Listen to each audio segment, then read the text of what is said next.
অনেক মজার একটা রান্না শেয়ার করবো আপনাদের সাথে। ভিডিওটা সম্পূর্ণ দেখলেই বুঝতে পারবেন আমি কি দিয়ে কি রান্না করলাম এত দারুণভাবে।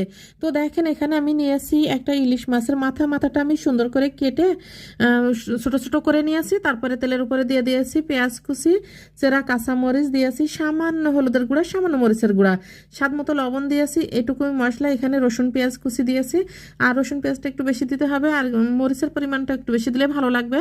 তো দেখেন এখানে আমি মাছের মাথাটা খুব ছোট ছোট করে কেটে নিয়েছিলাম। তো এখন মাথাটা দিয়ে সামান্য তেলের একটু সামান্য কষিয়ে নিলাম, একটু পানি দিয়ে দিলাম। এই পানিটাই শেষ, আর কোনো পানি দেব না। তো এটা হচ্ছে সেই শাক যেটা আপনাদেরকে দেখাইছিলাম এর আগের ভিডিওতে, আমার মা পাঠিয়েছে গ্রাম থেকে।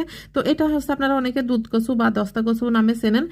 তো এই শাকটা ইলিশ মাছের মাথা দিয়ে রান্না করলে যে এত বেশি ভালো লাগে, সত্যি হচ্ছে আপনারা না খেলে বিশ্বাস করবেন না। আর আমরা অনেকবার খেয়েছি, আমাদের বাড়িতে এই শাকটা হয়, আমার মা সবসময়ই রান্না করে।